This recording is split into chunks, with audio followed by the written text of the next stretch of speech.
നേതൃത്വത്തിൽ ഹിന്ദുത്വം ലക്ഷ്യമാക്കി പ്രവർത്തിക്കുന്ന ഒരു മുന്നണിയും മറുഭാഗത്ത് മുസ്ലിം ലീഗ്, SDPI, ജമാഅത്തെ ഇസ്ലാമി മുന്നണിയും കൂടി ചേരുമ്പോൾ രണ്ട് വർഗീയ ശക്തികൾ തമ്മിലുള്ള ധ്രുവീകരണത്തിലാക്കാണ് കേരള രാഷ്ട്രീയത്തെ കൊണ്ടുപോകാൻ ഇവർ പരിശ്രമിക്കുന്നത്.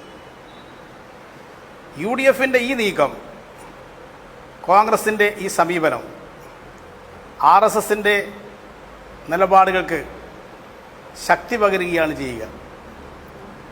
വർഗീയ ധ്രുവീകരണത്തിന് വേണ്ടി ശ്രമിക്കുന്ന RSSന് എരുതിയിൽ എണ്ണയൊഴിച്ചു കൊടുക്കുകയാണ് ഈ കൂട്ടുകെട്ട് വഴി ഇവിടെ സംഭവിക്കാൻ പോകുന്നത്. മുസ്ലിം തീവ്രവാദ സംഘടനകളുമായുള്ള ലീഗിൻ്റെയും കോൺഗ്രസിൻ്റെയും കൂട്ടുകെട്ട് ഇതിനെ തുറന്നെതിർക്കാൻ മതനിരപേക്ഷ ജനാധിപത്യ ശക്തികൾ മുന്നോട്ട് വരണം. കോൺഗ്രസിനകത്തും UDFനകത്തുമുള്ള ഇതിനെതിരായി ചിന്തിക്കുന്ന വ്യക്തികൾ ഈ നിലപാടിനെതിരെ പരസ്യമായ നിലപാട് സ്വീകരിക്കാൻ മുന്നോട്ട് വരണം. ഇന്നത്തെ സാഹചര്യത്തിൽ കേരള രാഷ്ട്രീയത്തിൽ ഇത്തരം കൂട്ടുകെട്ടുകൾക്കെതിരെ മതനിരപേക്ഷ ജനാധിപത്യ ശക്തികളെ ഏകോപിപ്പിക്കേണ്ടുന്നൊരു കാലഘട്ടമാണിത്. ഇത്തരം കൂട്ടുകെട്ടുകൾക്കെതിരെ നിലപാട് സ്വീകരിക്കുന്ന മതനിരപേക്ഷ കാഴ്ചപ്പാടുള്ളവരെ, ജനാധിപത്യ കാഴ്ചപ്പാടുള്ളവരെ പരമാവധി ഏകീകരിച്ചുകൊണ്ട് ഈ വിപത്തിനെ നേരിടാൻ രംഗത്തിറങ്ങണമെന്നാണ് പാർട്ടി ആഹ്വാനം ചെയ്യുന്നത്. അടുത്ത തദ്ദേശ ഭരണ സ്ഥാപന തെരഞ്ഞെടുപ്പിൽ BJPയുടെ നേതൃത്വത്തിലുള്ള മുന്നണിയെയും കോൺഗ്രസ്, മുസ്ലിം ലീഗ്, ജമാഅത്തെ ഇസ്ലാമി, SDPI കൂട്ടുകെട്ടുള്ള UDFനെയും പരാജയപ്പെടുത്തണമെന്നാണ് CPIM ഉദ്ദേശിക്കുന്നത്. അതിന് സഹായകമായ രാഷ്ട്രീയ നിലപാടുകൾ കേരളത്തിൽ സ്വീകരിക്കണമെന്നാണ് പാർട്ടി ഉദ്ദേശിക്കുന്നത്. RSSൻ്റെ അജണ്ട ഈ കേരളത്തിൽ നടപ്പാക്കാൻ ഒരു തരത്തിലും അനുവദിക്കരുത്. അവർക്ക് ഒരു പഴുത് കേരളത്തിൽ കൊടുക്കരുത്. അതിന് സഹായകമായ വിധത്തിൽ മതനിരപേക്ഷ ജനാധിപത്യ ശക്തികളുടെ പരമാവധി യോജിപ്പ് വളർത്തിയെടുക്കാൻ സാധിക്കണം. LDF സർക്കാർ സ്വീകരിക്കുന്ന മതനിരപേക്ഷ കാഴ്ചപ്പാടിനെ ശക്തിപ്പെടുത്തുകയാണ് ഇന്നത്തെ കാലഘട്ടത്തിൽ ആവശ്യമായിട്ടുള്ളത്. അതിന് സഹായകമായ നിലപാടുകളാണ് ഈ കാഴ്ചപ്പാടുള്ളവരെല്ലാം സ്വീകരിക്കേണ്ടത് എന്ന് പാർട്ടി പരസ്യമായി ആവശ്യപ്പെടുകയാണ്. ഐക്യജനാധിപത്യ മുന്നണി ഇന്ന് ഗുരുതരമായ പ്രതിസന്ധിയിലാണ്. കഴിഞ്ഞ നിയമസഭാ തെരഞ്ഞെടുപ്പിൽ തന്നെ UDF കടുത്ത തോൽവിക്ക് വിധേയമായി. ആ തെരഞ്ഞെടുപ്പിൽ UDF എന്ത് വന്നാലും ജയിക്കുമെന്നായിരുന്നു UDF നേതൃത്വം കണക്കുകൂട്ടിയിരുന്നത്. അതിന് വ്യത്യസ്തമായായിരുന്നു നിയമസഭാ തെരഞ്ഞെടുപ്പിൻ്റെ ജനവിധി. അതിനുശേഷം UDFൽ പലതരത്തിലുള്ള അന്തഃഛിദ്രങ്ങളും ഉണ്ടായി. അന്ന് UDFൻ്റെ കൂടെ ഉണ്ടായിരുന്ന LJD UDF വിട്ട് പുറത്തു വരുന്ന സാഹചര്യം ഉണ്ടായി. ഇപ്പോൾ LJD LDFൻ്റെ ഭാഗമായി പ്രവർത്തിക്കുകയാണ്. UDFനകത്ത് കുറച്ചു കാലമായി ആഭ്യന്തര സംഘർഷം നടക്കുകയാണ്. ഈ സംഘർഷങ്ങളുടെ പ്രതിഫലനമാണ് ഇപ്പോൾ കേരള കോൺഗ്രസ് ജോസ് കെ മാണിയുമായി ഉണ്ടായിരിക്കുന്ന തർക്കങ്ങൾ. മുന്നണിയിൽ നിന്ന് കേരള കോൺഗ്രസിനെ പുറത്താക്കി എന്ന് പ്രഖ്യാപിച്ച കോൺഗ്രസ് നേതൃത്വം ഇപ്പോൾ പറയുന്നത് പുറത്താക്കിയിട്ടില്ല, മാറ്റി നിർത്തിയിട്ടേ ഉള്ളൂ എന്നാണ് പറയുന്നത്. ഇത് ജോസ് കെ മാണി വിഭാഗത്തെ ഭയപ്പെടുത്തി കീഴ്പ്പെടുത്തുകയായിരുന്നു കോൺഗ്രസിൻ്റെ ഉദ്ദേശം. എന്നാൽ അവരുദ്ദേശിച്ചിരുന്ന വിപരീതമായൊരു സ്ഥിതിയാണ് ഇപ്പോൾ ജോസ് കെ മാണി വിഭാഗത്തിൽ നിന്നുണ്ടായിരിക്കുന്ന പ്രതികരണം. തങ്ങളുടെ വരുതിയിൽ നിന്നുകൊള്ളും എന്ന് കരുതിക്കൊണ്ടാണ് കോൺഗ്രസ് ഈ തീരുമാനം പ്രഖ്യാപിച്ചതെങ്കിൽ ഇപ്പോൾ അവർ ഉദ്ദേശിച്ചതിന് വ്യത്യസ്തമായ ഒരവസ്ഥയാണിപ്പോൾ പുറത്തു വന്നിരിക്കുന്നത്. UDF മുന്നണിയിൽ തമ്മിലടി അവരുടെ സഹജമായൊരു സ്വഭാവമാണ്. അതുകൊണ്ടാണല്ലോ പുറത്താക്കിയിട്ടില്ല, മാറ്റി നിർത്തിയിട്ടേ ഉള്ളൂ എന്ന് പ്രതിപക്ഷ നേതാവ് ചെന്നിത്തല ഇപ്പോൾ പറയുന്നത്. ചെന്നിത്തലയും ഘടകകക്ഷികളും കൂടി ഹെഡ് മാസ്റ്ററും കുട്ടികളും കളിക്കുകയാണോ? ക്ലാസ്സിൽ നിന്ന് പുറത്തു നിർത്തിയിട്ടേ ഉള്ളൂ, സ്കൂളിൽ നിന്ന് പുറത്താക്കിയിട്ടില്ല എന്നാണിപ്പോൾ അവരുടെ ഭാഷ്യം. പക്ഷേ ഇതൊക്കെ ആർക്കും അറിയാവുന്ന കാര്യമല്ലേ അവരിപ്പോൾ എടുത്തിരിക്കുന്ന സമീപനം. UDFൻ്റെ 5 വർഷക്കാലത്ത് ഉമ്മൻചാണ്ടി ഭരണകാലത്തും UDFനകത്ത് തമ്മിലടിയായിരുന്നില്ലേ? അക്കാലത്ത് മുസ്ലിം ലീഗിൻ്റെ നേതൃത്വത്തിലായിരുന്നു ഭരണം നടന്നിരുന്നത്. 4 മന്ത്രിസ്ഥാനം ലീഗിന് കൊടുത്തു. അതുപോരാ, 5ാം മന്ത്രി വേണം എന്ന് പറഞ്ഞ് അവസാനം ലീഗ് 5ാം മന്ത്രിസ്ഥാനം പിടിച്ചെടുക്കുന്ന അവസ്ഥ കേരളം കണ്ടില്ലേ? അന്ന് മുസ്ലിം ലീഗിനോട് കോൺഗ്രസ് പാർട്ടിക്ക് ഇങ്ങനൊരു സമീപനം സ്വീകരിക്കാൻ കഴിഞ്ഞോ? കഴിഞ്ഞ പാലാ ഉപതെരഞ്ഞെടുപ്പിൽ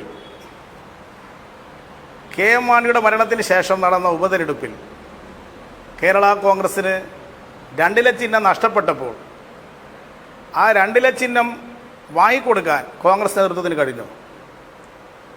അപ്പോൾ കോൺഗ്രസ് നേതൃത്വം ഇപ്പോൾ ഈ ശക്തമായ നിലപാടെടുത്തു എന്ന് കാണിക്കാൻ സ്വീകരിച്ചിരിക്കുന്ന ഈ സമീപനം, ഇതിനു മുമ്പ് സ്വീകരിച്ചതിൽ നിന്ന് വ്യത്യസ്തമായ സമീപനം സ്വീകരിക്കാൻ കോൺഗ്രസിനെ പ്രേരിപ്പിച്ച ഘടകം എന്താണ്? അതുകൊണ്ട് കോൺഗ്രസ് ജോസ് കെ മാണി വിഭാഗത്തെ തൽക്കാലം മാറി നിർത്തി കൂടെ നിർത്തുക എന്താണ് ഉദ്ദേശിക്കുന്നുള്ളത് ഇതിൽ നിന്ന് വ്യക്തമാണ്. കേരള കോൺഗ്രസ് ജോസഫും മാണിയും കൂടി ഉൾക്കൊള്ളുന്ന കേരള കോൺഗ്രസ് തന്നെ കഴിഞ്ഞ നിയമസഭാ തെരഞ്ഞെടുപ്പിന് ശേഷം കുറച്ചു കാലം UDF വിട്ടു പുറത്തു നിന്നിരുന്നു.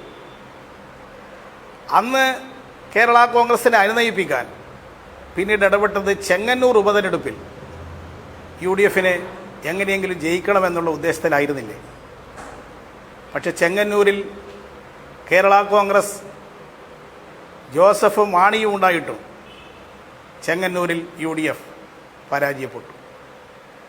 അതിനുശേഷം അന്നുണ്ടാക്കിയ വ്യവസ്ഥയുടെ ഭാഗമായിരുന്നില്ലേ കോൺഗ്രസിൻ്റെ ഉറച്ച രാജ്യസഭാ സീറ്റ്, ആ PJ കുര്യൻ്റെ രാജ്യസഭാ സീറ്റ് കേരള കോൺഗ്രസിന് വിട്ടുകൊടുത്തത്? ഇങ്ങനെ തമ്മിലടിക്കുക, പുറത്താക്കുക, വീണ്ടും യോജിക്കുക, ഇതെല്ലാം UDFൽ സഹജമായി നടക്കുന്ന സംഭവ വികാസങ്ങളാണ്. എന്നാൽ ഇത്തരം സംഭവങ്ങൾ നിന്ന് UDFൻ്റെ തകർച്ച അതിന് വേഗത കൂട്ടുന്നു എന്നുള്ളതാണ് കേരള രാഷ്ട്രീയത്തിൽ സംഭവിച്ചുകൊണ്ടിരിക്കുന്ന രാഷ്ട്രീയ മാറ്റം.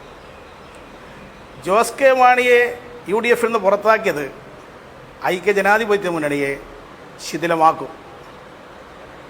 അവരുടെ മുന്നണിയിൽ ചോർച്ച സംഭവിക്കും എന്ന കാര്യത്തിൽ യാതൊരു സംശയവുമില്ല. അതുകൊണ്ട് ജോസ് കെ മാണി വിഭാഗം ഇപ്പോൾ ഒരു നിലപാട് പ്രഖ്യാപിച്ചിട്ടില്ല. ജോസ് കെ മാണി വിഭാഗവുമായി LDF ഒരു ചർച്ചയും നടത്തിയിട്ടില്ല. LDFനകത്ത് ചേരണമെന്നുള്ള താല്പര്യം ജോസ് കെ മാണി വിഭാഗം പ്രകടിപ്പിച്ചിട്ടുമില്ല. അവരെന്ത് നിലപാടാണ് സ്വീകരിക്കാൻ പോകുന്നത് എന്നത് അവർ ഇതുവരെ പ്രഖ്യാപിച്ചിട്ടില്ല. ജോസ് കെ മാണി വിഭാഗം എന്ത് നിലപാടാണ് രാഷ്ട്രീയമായി എടുക്കാൻ പോകുന്നത് എന്നത് വരും ദിവസങ്ങളിലേ വ്യക്തമാവുകയുള്ളൂ.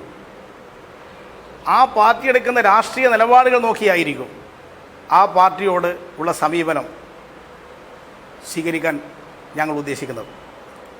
ഇപ്പോൾ അവരുടെ രാഷ്ട്രീയ നിലപാട് പ്രഖ്യാപിച്ച് കഴിഞ്ഞിട്ടില്ല. ഇന്നത്തെ കേരള രാഷ്ട്രീയത്തിൽ അവർ എന്ത് രാഷ്ട്രീയ നിലപാടാണ് എടുക്കാൻ ഉദ്ദേശിക്കുന്നത് അതിനെ സംബന്ധിച്ച് വ്യക്തത ഉണ്ടാകണം. അത്തരം കാര്യങ്ങൾ പുറത്തു വന്നു കഴിഞ്ഞാൽ അവരുമായി എടുക്കേണ്ടുന്ന നിലപാട് എന്താണെന്നുള്ളത് പാർട്ടിയും LDFും ചർച്ച ചെയ്ത് തീരുമാനിക്കും. ഇന്ന് പാർട്ടി സംസ്ഥാന സെക്രട്ടറി ചർച്ച ചെയ്തപ്പോൾ എടുത്തിരിക്കുന്ന തീരുമാനം ഇത്തരം കാര്യങ്ങളെല്ലാം സംബന്ധിച്ച് അവരുടെ രാഷ്ട്രീയ നിലപാടുകൾ പ്രഖ്യാപിച്ചതിന് ശേഷം ആവശ്യമായ ചർച്ചകൾ നടത്താമെന്നുള്ളതാണ്. എന്നാൽ UDF ഇന്നൊരു പ്രതിസന്ധിയിലാണ്. ആ പ്രതിസന്ധിയിൽപ്പെട്ട UDFനെ രക്ഷിക്കേണ്ടുന്ന ഉത്തരവാദിത്വം CPMനില്ല. അത്തരം പ്രതിസന്ധികൾ മൂർച്ഛിപ്പിക്കാൻ ആണ് ഒരു പാർട്ടി എന്നുള്ള നിലയിൽ ഇടപെടേണ്ടത്. അതിന് സഹായകമായ ഏതെല്ലാം തരത്തിലുള്ള പ്രശ്നങ്ങൾ ഉരുത്തിരിഞ്ഞ് വരുമ്പോൾ അത്തരം പ്രശ്നങ്ങളിൽ ഇടപെടുക എന്നുള്ളതാണ് പാർട്ടി ഉദ്ദേശിക്കുന്നത്. ഇപ്പോൾ ഇത് സംബന്ധിച്ച് അവരുടെ രാഷ്ട്രീയ നിലപാടുകൾ ആണ് ഞങ്ങൾ ഉറ്റുനോക്കുന്നത്. ഞങ്ങളെ സംബന്ധിച്ചിടത്തോളം പ്രധാനം ഓരോ പാർട്ടികളും സ്വീകരിക്കുന്ന രാഷ്ട്രീയ നിലപാട് എന്തായിരിക്കും, അതിനനുസരിച്ചിട്ട് അത്തരം പാർട്ടികളുള്ള നിലപാടുകൾ ഞങ്ങൾ മുൻകാലത്തും സ്വീകരിക്കാറുള്ളൂ. അടുത്ത തദ്ദേശ ഭരണ സ്ഥാപന തിരഞ്ഞെടുപ്പിൽ ഇവിടെ BJP മുന്നണിയെ പരാജയപ്പെടുത്തുക, UDF, മുസ്ലിം ലീഗ്, ജമാഅത്തെ ഇസ്ലാമി, കോൺഗ്രസ് കൂട്ടുകെട്ടുള്ള UDFനെ പരാജയപ്പെടുത്തുക, ഈ ലക്ഷ്യം മുൻനിർത്തിക്കൊണ്ടുള്ള പ്രവർത്തനങ്ങൾ സംഘടിപ്പിക്കാൻ ഉള്ള പാർട്ടികൾ, വ്യക്തികൾ ഇവരുമായിട്ട് സഹകരിക്കാനാണ് ഉദ്ദേശിക്കുന്നത്. ഇടതുപക്ഷ ജനാധിപത്യ മുന്നണി ഇന്ന് 10 കക്ഷികളുള്ളൊരു മുന്നണിയാണ്. ഈ മുന്നണിയുടെ ബഹുജന അടിത്തറ വിപുലീകരിച്ച് അടുത്ത തദ്ദേശ ഭരണ സ്ഥാപന തിരഞ്ഞെടുപ്പിൽ വൻ വിജയം നേടുക എന്നതാണ് പാർട്ടി ഉദ്ദേശിക്കുന്നത്. അതിനനുസരിച്ചുള്ള രാഷ്ട്രീയ സംഘടനാ പ്രവർത്തനം ഏറ്റെടുക്കാൻ പാർട്ടി തീരുമാനിച്ചിരിക്കുകയാണ്. വരും ദിവസങ്ങളിൽ അത്തരം പ്രവർത്തനങ്ങളിൽ മുഴുകണമെന്നാണ് പാർട്ടി സംസ്ഥാന സെക്രട്ടേറിയറ്റ് പാർട്ടി ഘടകങ്ങളോട് ആവശ്യപ്പെട്ടിരിക്കുന്നത്. ഇത്രയുമാണ് ഇന്നത്തെ സെക്രട്ടേറിയറ്റിൻ്റെ തീരുമാനമായി അറിയിക്കാനുള്ളത്. കേരള കോൺഗ്രസ് ഒരു നിലപാട് പ്രഖ്യാപിച്ച് പുറത്തു വരികയാണെന്നുണ്ടെങ്കിൽ നയപരമായി ഇടതുമുന്നണിയുടെ ഭാഗമായി ഉൾക്കൊള്ളാൻ കഴിയുന്ന ഒരു പാർട്ടിയാണോ അല്ലെങ്കിൽ ജോസ് കെ മാണിയുടെ കേരള കോൺഗ്രസ് അങ്ങനെ കരുതുന്നുണ്ടോ? ഇടതുമുന്നണിയുടെ ഭാഗമായി ഉൾക്കൊള്ളാൻ കഴിയുന്ന ഒരു പാർട്ടിയാണോ? ആ പാർട്ടി എടുക്കുന്ന രാഷ്ട്രീയ നിലപാടുകളെ പരിശോധിച്ചുകൊണ്ട് മാത്രമാണ് LDFന് അത് സംബന്ധിച്ചൊരു തീരുമാനമെടുക്കാൻ സാധിക്കുക. കേരള കോൺഗ്രസിൻ്റെ 3 വിഭാഗങ്ങളിൽ നിന്ന് LDFൻ്റെ ഭാഗമായിട്ട് പ്രവർത്തിക്കുന്നുണ്ട്. കേരള കോൺഗ്രസ് മാണി തന്നെ 1980-ൽ ഇടതുപക്ഷ മുന്നണിയിലെ ഘടകകക്ഷിയായി പ്രവർത്തിച്ചിട്ടുണ്ട്. ഇത്തരത്തിലുള്ള അനുഭവങ്ങളെല്ലാം ഈ പാർട്ടിയെ സംബന്ധിച്ച് ഞങ്ങൾക്കുണ്ട് എന്നത് വസ്തുതയാണ്. കേരള കോൺഗ്രസ്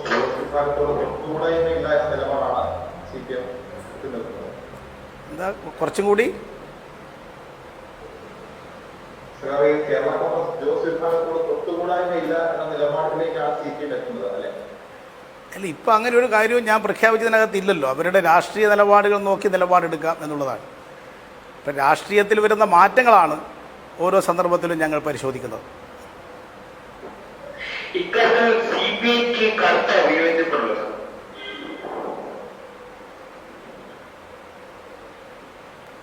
എന്താ തമ്പി കേട്ടില്ല?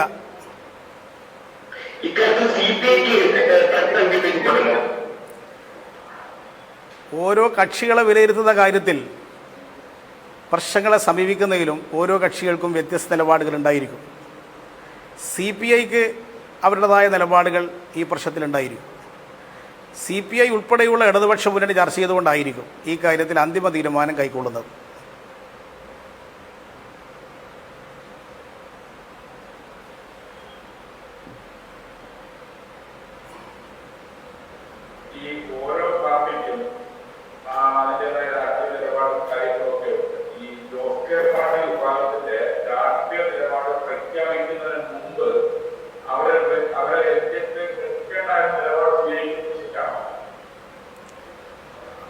അല്ല, ആ പാർട്ടിയുടെ ഇപ്പോഴത്തെ ഒരു തീരുമാനവും പുറത്തു വന്നിട്ടില്ല. അവർ UDFൽ നിന്ന് പുറത്തു നിൽക്കുന്നതെന്ന് മാത്രമേ ഉള്ളൂ. അതുകൊണ്ട് അവരുടെ ഓരോ പ്രശ്നത്തിലും അവരുടെ നിലപാടെന്താണെന്ന് അറിയാതെ LDFന് ആ കാര്യത്തിൽ ഒരു പ്രതികരണം നടത്താൻ സാധ്യമല്ല.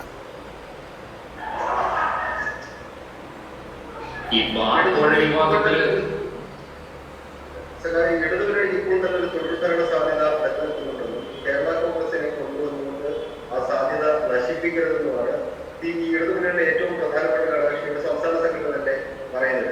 CPM ഇന്ത്യയുടെ ആഗ്രഹം മുന്നോട്ട് വെക്കുമ്പോഴും പ്രധാന ഘടകകക്ഷിയായ CPI പറഞ്ഞ് ബോധ്യപ്പെടുത്താൻ CPMന് കഴിയാത്തതെന്നുള്ളതാണ്. ഞങ്ങളിപ്പോൾ ഒരു തീരുമാനവും എടുത്തിട്ടില്ലല്ലോ.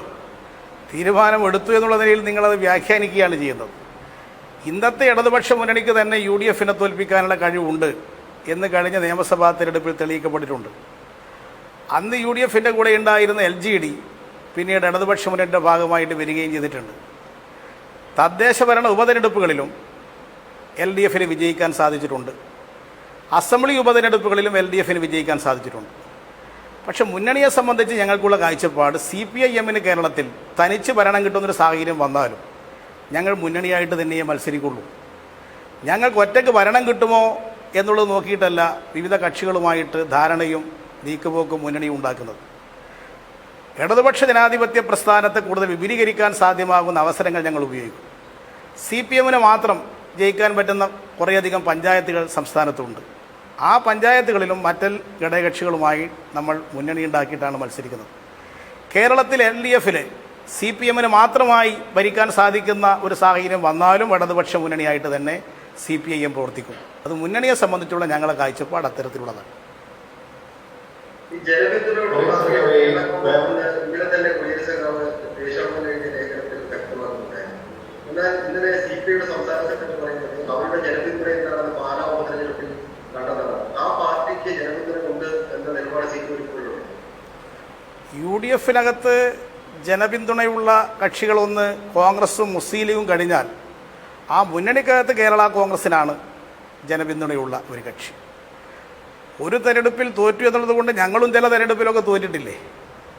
അതുകൊണ്ട് ഞങ്ങൾക്ക് ഒരു അസംബ്ലി തെരഞ്ഞെടുപ്പിൽ തോറ്റതുകൊണ്ട് ജനപിന്തുണയില്ല എന്ന് പറയാൻ സാധിക്കുമോ? പിന്നെ ഒറ്റയ്ക്ക് മത്സരിച്ച് കഴിഞ്ഞാൽ ഓരോരുത്തരുടെ സ്വാധീനം എന്താണ് എന്നുള്ളത് സ്വാഭാവികമായിട്ടും കാനൻ രാജേന്ദ്രൻ പറഞ്ഞ് ശരി തന്നെയാണ്. ഒറ്റയ്ക്ക് മത്സരിച്ചാൽ ഓരോരുത്തർക്കും സ്ഥിതി എന്താകുമെന്നുള്ളത് മുൻകാല അനുഭവങ്ങളുണ്ട്. ഇപ്പോൾ ഒരാളും ഒറ്റയ്ക്ക് മത്സരിക്കുന്നില്ലല്ലോ കേരളത്തിൽ. 1965 ഒറ്റയ്ക്ക് മത്സരിച്ച അനുഭവം നമുക്കുള്ളത്. അതിനുശേഷം കേരളത്തിൽ ആരും ഒരു പാർട്ടിയും ഒറ്റയ്ക്ക് മത്സരിച്ചിട്ടില്ല. 1965 ഓരോ പാർട്ടി കിട്ടിയ സീറ്റുകളും മുന്നണിയുമൊക്കെ ചരിത്രത്തിൻ്റെ ഭാഗവുമാണ്. അതുകൊണ്ട് CPI സെക്രട്ടറി കാനൻ രാജേന്ദ്രൻ പറഞ്ഞതിനോട് വിയോജിക്കേണ്ടുന്നൊരു കാര്യം ഈ പ്രശ്നത്തിലില്ല. ഒറ്റയ്ക്ക് നിന്നാൽ ആരും ഒരു ശക്തിയല്ല എന്ന് അദ്ദേഹം പറഞ്ഞത് ശരി തന്നെയാണ്. കേരള കോൺഗ്രസ് പൊതുവിൽ മാറ്റി ഇപ്പോൾ ഈ ജോസ് വിഭാഗം എത്രത്തോളം സ്വാധീനമുള്ളവരാണ്? മഹബൂബിനുള്ളതടക്കം അവരുടെ ശക്തി എങ്ങനെയാണ് CPM നോക്കിക്കാണുന്നത്? ഇന്നത്തെ നിലയിൽ പല സ്ഥലത്തുനിന്ന് കിട്ടുന്ന റിപ്പോർട്ട് കേരള കോൺഗ്രസിനകത്ത് ജോസ് വിഭാഗത്തിന് പല സ്ഥലത്തും സ്വാധീനമുണ്ട് എന്നുള്ളത് തന്നെയാണ്. അത് ഓരോ പാർട്ടികളും ഇപ്പോൾ CPM-നെ നോക്കുമ്പോൾ CPM-ന്റെ അത്ര സ്വാധീനം ഉണ്ടോ എന്ന് ചോദിച്ചാൽ ഉണ്ടാവില്ല. അവരുടെ സ്വാധീനം അവരുടേതായ ചില മേഖലകളിലാണ്. കേരളത്തിലാകെ എല്ലാ മണ്ഡലങ്ങളിലും ഒരേപോലെ സ്വാധീനമുള്ളൊരു കക്ഷിയല്ല കേരള കോൺഗ്രസ്. മുസ്ലിം ലീഗ് അവരുടെ കേന്ദ്രങ്ങളിലാണ് സ്വാധീനമുള്ളത്. കേരളത്തിലാകെ എല്ലാ മണ്ഡലത്തിലും ഒരുപോലെ സ്വാധീനമില്ല. പക്ഷെ ചില മണ്ഡലങ്ങളിൽ കേരള കോൺഗ്രസിന് UDF-നെ വിജയിപ്പിക്കാനും UDF-നെ തോൽപ്പിക്കാനും കഴിയും.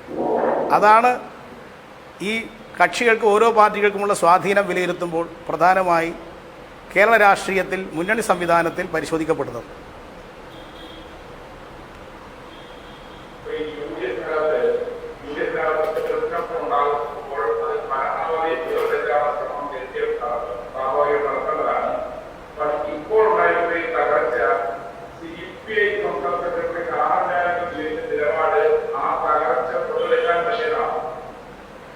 CPIക്ക് CPIയുടേതായ നിലപാടുകൾ പ്രഖ്യാപിക്കുന്നതിൽ യാതൊരു തെറ്റുമില്ല. അഭിപ്രായങ്ങൾ പറയുകയും ചെയ്യാം. ഞങ്ങൾ അന്തിമ തീരുമാനമെടുക്കുന്നതിന് മുമ്പ് CPIയുമായി കൂടി ചർച്ച ചെയ്തിട്ട് മാത്രമേ നിലപാടുകൾ സ്വീകരിക്കുകയുള്ളൂ. CPM-ഉം CPM-ഉമായി ഒരു തർക്കവും ഇപ്പോൾ കേരള രാഷ്ട്രീയത്തിലില്ല. അതുകൊണ്ട് കൂടുതൽ തർക്കങ്ങൾ രണ്ട് പാർട്ടികൾ തമ്മിൽ ഉണ്ടാക്കാൻ ഞങ്ങൾ ഉദ്ദേശിക്കുന്നുമില്ല. CPIയുമായിട്ടുള്ള ഏത് പ്രശ്നങ്ങളും ഞങ്ങൾ പരസ്പരം ചർച്ച ചെയ്യാറുണ്ട്. ഇത് സംബന്ധിച്ചുള്ള കാര്യങ്ങളും കൂടുതൽ വ്യക്തത വരുത്താൻ അത്തരത്തിലുള്ള പരിശോധന ഞങ്ങൾ തമ്മിൽ നടത്തും. LDF-നകത്തും ചർച്ച ചെയ്തിട്ട് മാത്രമേ ഏതൊരു കാര്യവും തീരുമാനിക്കുകയുള്ളൂ. അങ്ങനെ ചർച്ച ചെയ്യപ്പെടുന്നൊരു സ്ഥിതിയിലേക്കൊന്നും ഇപ്പോൾ കാര്യങ്ങൾ എത്തിയിട്ടില്ല എന്നതാണ് വസ്തുത.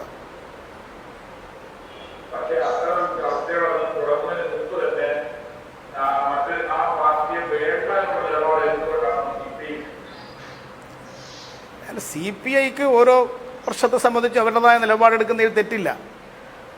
ഓരോ പാർട്ടികൾക്കും LDF-ൽ ഓരോ ഘടകകക്ഷികൾക്കും ഈ കാര്യത്തിൽ അവരുടേതായ അഭിപ്രായം ഉണ്ടായിരിക്കും. അങ്ങനെ എല്ലാവരുടെയും അഭിപ്രായങ്ങൾ പരിശോധിച്ചുകൊണ്ടായിരിക്കും LDF ഈ കാര്യത്തിൽ ഒരു അന്തിമ തീരുമാനം എടുക്കുക.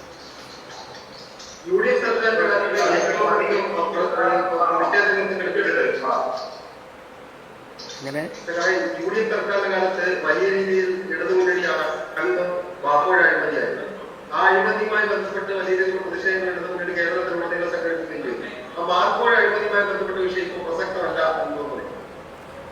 അത് സംബന്ധിച്ച് പ്രതിയായിട്ടുള്ള ആൾ തന്നെ ഇപ്പം ജീവിച്ചിരിക്കുന്നില്ല. അപ്പം അത്തരം കാര്യങ്ങളെല്ലാം ഇതിനു മുമ്പ് തന്നെ ചർച്ച ചെയ്യപ്പെട്ട വിഷയങ്ങൾ മാത്രമേ ഉള്ളൂ. അതൊരു പുതിയ വിഷയമല്ല.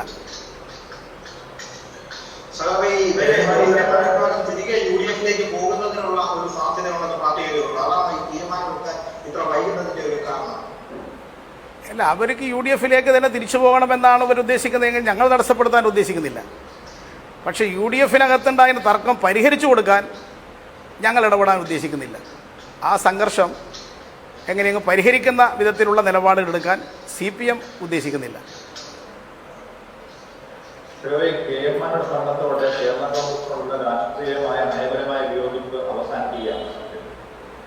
അല്ല, അതിപ്പോൾ അതൊരു വിഷയമല്ല.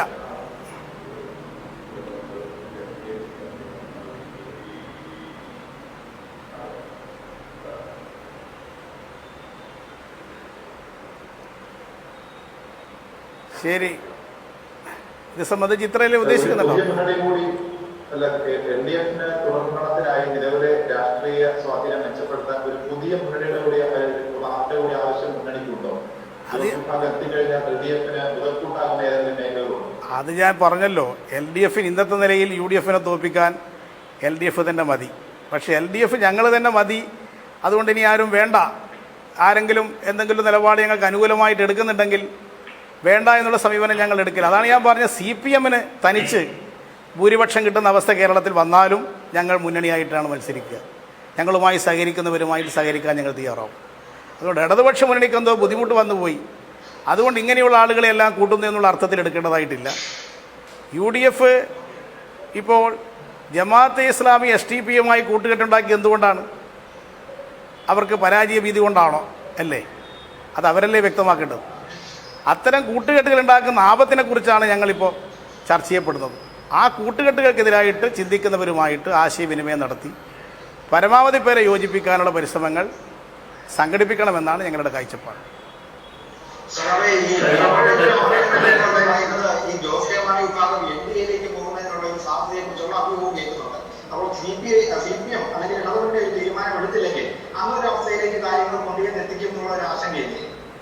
അല്ല, ജോസ് കെ മാണി വിഭാഗം എന്ത് നിലപാട് സ്വീകരിക്കണം എന്ത് അവരാണ് തീരുമാനിക്കേണ്ടത്. പക്ഷേ BJP-യുമായി കൂട്ടുകൂടി PC തോമസിനുണ്ടായതുപോലൊരു മണ്ടത്തരം അത് ജോസ് കെ മാണി കാണിക്കും എന്നിപ്പോൾ കരുതുന്നൊരു സ്ഥിതി ഇപ്പോൾ കേരളത്തിലില്ല. ഭാവിയിൽ എന്ത് വരുമെന്നുള്ളത് പറയാൻ സാധിക്കില്ല.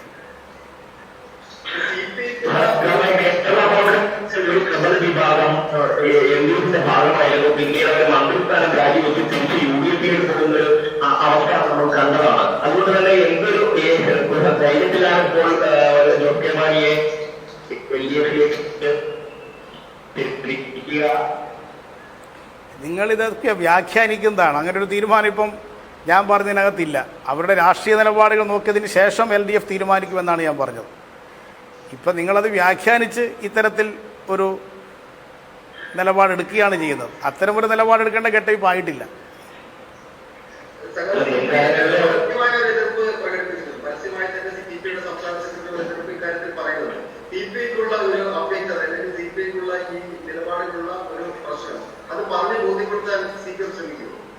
CPI എന്ത് നിലപാട് സ്വീകരിക്കണമെന്ന് തീരുമാനിക്കേണ്ട CPM അല്ല. അതുപോലെ CPM എന്ന നിലപാട് സ്വീകരിക്കണമെന്ന് മറ്റൊരു പാർട്ടിയും നിർദ്ദേശിക്കാനും പാടില്ല. അത് ഓരോ പാർട്ടികൾക്കും അർഹതപ്പെട്ടിട്ടുള്ള കാര്യമാണ്. LDF ഒരു തീരുമാനത്തിലേക്ക് പോകുമ്പോൾ ഘടകകക്ഷികളായ എല്ലാവരുടെയും അഭിപ്രായം പരിഗണിച്ചുകൊണ്ടായിരിക്കും അന്തിമ തീരുമാനമെടുക്കുക. അത് CPIക്ക് മാത്രമല്ല, LDF-ലെ എല്ലാ ഘടകകക്ഷികൾക്കും ഇത് സംബന്ധിച്ചുള്ള അഭിപ്രായങ്ങൾ എന്താണെന്ന് പരിശോധിച്ചുകൊണ്ടായിരിക്കും LDF ഒരു തീരുമാനത്തിലേക്ക് എത്തുക. ഇത് LDF-മായി സഹകരിക്കേണ്ട ഒരു സാഹചര്യം വരികയാണെങ്കിൽ ആ ഘട്ടത്തിൽ ചർച്ച ചെയ്യപ്പെടേണ്ടത് ഒരു കാര്യം മാത്രമാണ്. ഈ ജോസ് കെ മാണി കഴിഞ്ഞ ദിവസം വാർത്താസമ്മേളനം നടത്തിയപ്പോൾ പറഞ്ഞത് കുറച്ചുനാള് ഒരു മുന്നണിയുടെയും ഭാഗമായി നിൽക്കാതെ സ്വതന്ത്രമായി നിൽക്കാനാണ് തീരുമാനിച്ചിട്ടുള്ളത് എന്നാണ്. അത് നേരത്തെയും അവർ കുറച്ചു കാലം സ്വതന്ത്രമായി ജോസ് കെ മാണിയും മറ്റേ PJ ജോസഫും എല്ലാമുള്ള കേരള കോൺഗ്രസ് സ്വതന്ത്ര നിലപാട് സ്വീകരിച്ച് പ്രവർത്തിച്ചവരാണ്. പിന്നീടാണല്ലോ ചെങ്ങന്നൂർ ഉപതെരഞ്ഞെടുപ്പിൻ്റെ ഘട്ടത്തിൽ അവർ തിരിച്ചുപോയത്. അതുകൊണ്ട് തനിച്ച് നിൽക്കുന്നൊരു സാഹചര്യം കേരളത്തിലെ ഏതെങ്കിലും രാഷ്ട്രീയ പാർട്ടി ഒരു മുന്നണിയുമില്ലാതെ നിൽക്കുന്നൊരു സാഹചര്യം വരുമെന്ന് ഞാൻ കാണുന്നില്ല. അത് ഭാവിയിൽ പരിശോധിക്കപ്പെടേണ്ടുന്നൊരു കാര്യമാണ്. യുഡിഎഫിലേക്ക് തിരിച്ചു പോകാനുള്ള ഒരു അവസരം ലഭിക്കുമോ എന്നുള്ള കാത്തിരിപ്പാണ് എന്ന് വിലയിരുത്താൻ പറ്റുമോ? അല്ല, അത് ആ UDF-ലേക്ക് തന്നെ തിരിച്ചു പോകണമെന്നാണ് അവർ ആഗ്രഹിക്കുന്നതെങ്കിൽ അവർക്ക് തിരിച്ചു പോകുന്നതിന് ഞങ്ങൾ തടസ്സമല്ല. പക്ഷെ ഞങ്ങളെ UDF-ലേക്ക് തന്നെ തിരിച്ചു പോകണം എന്നൊരു നിലപാടിലേക്ക് എത്തിക്കാൻ ഞങ്ങൾ ഉദ്ദേശിക്കുന്നില്ല.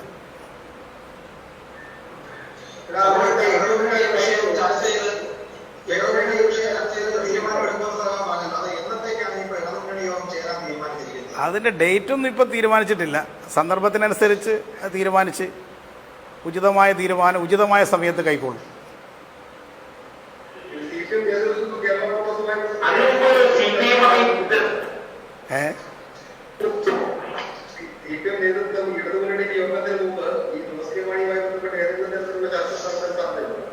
ഞങ്ങളിപ്പോൾ ഇതുവരെ ഒരു ചർച്ച ജോസ് കെ മാണിയുമായിട്ട് നടത്തിയിട്ടില്ല. അങ്ങനെ ഒരു ചർച്ചയ്ക്കുള്ള താല്പര്യം ജോസ് കെ മാണി ഞങ്ങളുടെ മുമ്പിൽ പ്രകടിപ്പിച്ചിട്ടുമില്ല. അങ്ങനൊരു സ്ഥിതി വരുന്ന സന്ദർഭത്തിൽ മാത്രമേ അത് ആലോചിക്കേണ്ട കാര്യമുള്ളൂ. ഇതുവരെ അങ്ങനൊരു ഡെവലപ്മെന്റ് ഉണ്ടായിട്ടില്ല.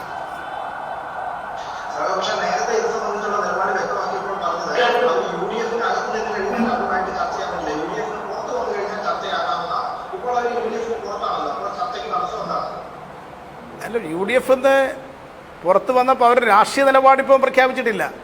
അവർ പ്രഖ്യാപിക്കാമെന്ന് പറഞ്ഞു നിൽക്കുകയാണ് ചെയ്യുന്നത്.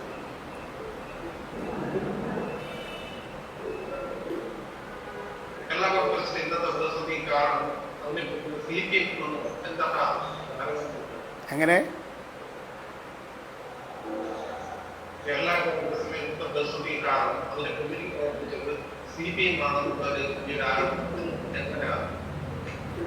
അത് UDF-ലുണ്ടാകുന്ന എല്ലാ പ്രതിസന്ധിയുടെ ഉത്തരവാദി ഞങ്ങളാണെന്ന് പ്രചരിപ്പിക്കാമല്ലോ. ഞങ്ങൾ കേരളത്തിലെ പ്രമുഖ രാഷ്ട്രീയ പ്രസ്ഥാനമായതുകൊണ്ട് പറയുന്നൊരു കാര്യം മാത്രമായിരിക്കും അത്. ഇത്തരത്തെ സംഭവവികാസത്തിൽ ഞങ്ങൾക്ക് യാതൊരു പങ്കുമില്ല. അത് അവർ തന്നെ ഉണ്ടാക്കി വെച്ചിട്ടുള്ള കാര്യങ്ങൾ മാത്രമാണ്. അവരുടെ ആഭ്യന്തര പ്രശ്നത്തിലാണ് ഇപ്പോൾ ഇതിലേക്ക് എത്തിയിട്ടുള്ളത്. സർക്കാരുമായി ബന്ധപ്പെട്ട് നിരവധി അഴിമതി ആരോപണങ്ങൾ പ്രതിപക്ഷം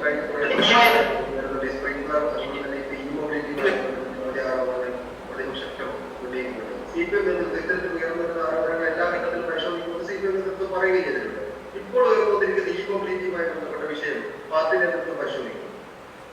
ഇല്ല, ഇത് അടിസ്ഥാനരഹിതമായ ആരോപണം ഉന്നയിച്ചിട്ട് പാർട്ടി നേതൃത്വം പരിശോധിക്കുമെന്ന് ചോദിക്കുന്നതിൽ എന്താ അർത്ഥമാണുള്ളത്?